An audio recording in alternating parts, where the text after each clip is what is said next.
everybody, this is Linda with Bedtime Bible Chat. I hope you all had a wonderful weekend.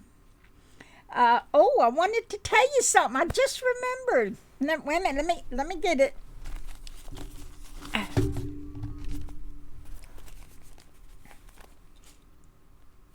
I don't know if I'll have it upside down because I can't see it. This weekend, my grandson and his wife had a gender reveal party. I couldn't go because I can't be out in the heat, and it was going to be outside. But she brought this back to me. Oh, baby. And look what color the napkin is. Blue. We're having a boy. Oh, how awesome is that? So, that was my weekend. It's the first time I've talked today, so my voice is going to be a little raspy. Well, we're going to have a new chapter to study, chapter 12. Now, chapter 12, verse 1, we've been through more than once. But I want to give you a short video example of what this study is talking about. I found it on Twitter this morning. But let's get over there and read the verse and read a supporting verse so that you'll see what I'm talking about in the video. All right, chapter 12, verse 1. Whoso loveth instruction loveth knowledge, but he that hateth reproof is brutish. Well, in 2 Timothy 2:12, the Good News Translation for verbal clarity, this chapter in 2 Peter is talking about false teachers. But the lesson is anybody who does not want to learn, anybody who comes against truth, and these false teachers were even coming against angels. And we see a lot of that happening today. But this verse 12, can be used with Proverbs 12:1. But these people act by instinct, talking about these false teachers or anybody who doesn't want to take instruction that they're doing wrong. That's what these false teachers are resisting, being told they're doing wrong. But these people act by instinct, like wild animals born to be captured and killed. They attack with insults. Anything they do not understand, they will be destroyed like wild animals. Oh my. Well, we know that in today's world, so many people have decided that they're right and you're wrong. It doesn't matter how much proof you give them, you're still wrong. And that's what these false teachers in this chapter was talking about and doing. No matter how much they were being told that they were in the wrong, they were coming back on the people that were trying to reproof them with horrible insults. Well, we know that happens, but let's look at this. Wait a minute, let me mute my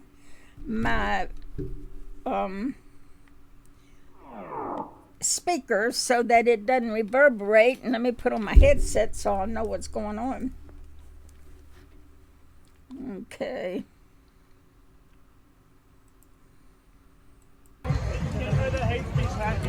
I'm welcome here. I am welcome here. No, you're not. You're not welcome here. Yes, Hate I am. is not welcome here. I am welcome we here. don't give a fuck about Trumpers. Local Blair White is welcome here. No, you're not welcome Let's here. fucking go. Yeah. You're not welcome here. You're not allowed to do that. Yeah.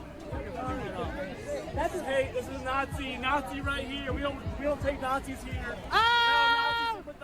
No Nazi sympathizers. Go home, I'm not a Nazi. Go home, Nazi. Nazi. We don't want you They Nazi. We don't want you here, Nazi. Oh, he's so mad. Nazi. He's Go so home, mad. Nazi. Go home, Ah, Nazi. he's so angry.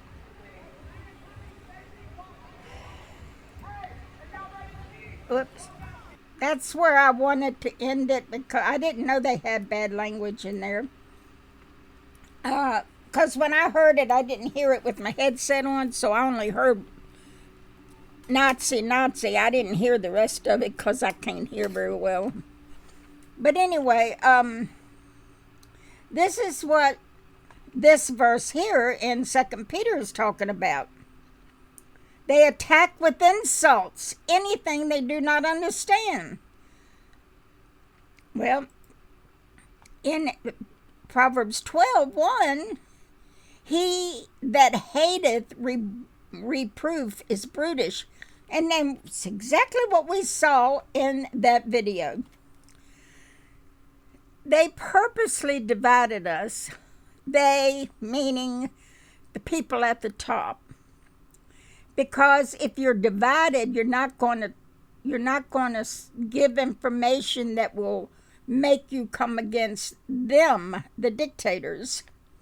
So divide y'all, brainwash you into believing a lie so that you'll fight each other. And that's the problem. If you can't learn either from mistakes or somebody bringing you a different point of view, a different opinion, or more data, more information, if you can't learn from that like them, they just cut it all off. People who are let's see, how can I say this? I'm on YouTube. You know what I'm saying? And I found this to be true this weekend on Twitter. No matter how much proof you give these pros things, they're still going to come at you. They're still going to attack you. They don't want to learn. And they get rabid like the other verse said. They get rabid like a wild animal. And we see that all the time. But if you can just calm down, take in information and data, weigh it, research it to make sure it's good information and not just propaganda given to you. And maybe you might change your mind about something. Maybe you won't. But at least you were Christ-like enough and wise enough to search out the matter. The people on the left, they don't do that. They insult instead of listening to you, taking in the information, then researching it for themselves and coming to a conclusion. Maybe they'll stick to their guns, or maybe they will change their mind. But they won't even go that far. They won't even listen to you, much less take in the information. That is insanity. Well, the Bible says that the people who don't take in the information are stupid. It literally says stupid. And so that is true, because when you can't learn, you're stupid, right? You can't learn because you choose not to learn, because you're brain dead. You've been brainwashed so badly that you can't see the forest for the trees. If you recall that, I wished I could remember his name. He was an old KGB guy who said in communism, they know how to brainwash you to get you to a point where no matter how much proof you're shown, You can't believe it. Your brain is completely incapable of accepting the information. And the Bible tells us that if you love the lie so much, you will get it. And no matter how much proof is given to you, you can't see it. And that's what's happened to these people, like that guy on the video. Now, I'm not for wearing a MAGA hat in a liberal or progressive or leftist gathering. That's asking for trouble.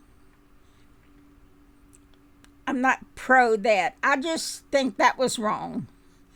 But she instigated what he did by being there with her hat. Yeah, we should be able to go where we want to, but just because you can doesn't mean that you should. Yeah, you can jump off the Empire State Building, but should you? Use some common sense sometimes. Going into a leftist gathering with a MAGA hat on is not the wisest thing to do. You're just instigating these vermin, and that's what the Bible called them, animals. And they acted like animals. They proved the Bible right. So, learn and be willing to be corrected. Because if you're willing to get corrected, then you can learn. Rather than staying in your stupidity or your ignorance.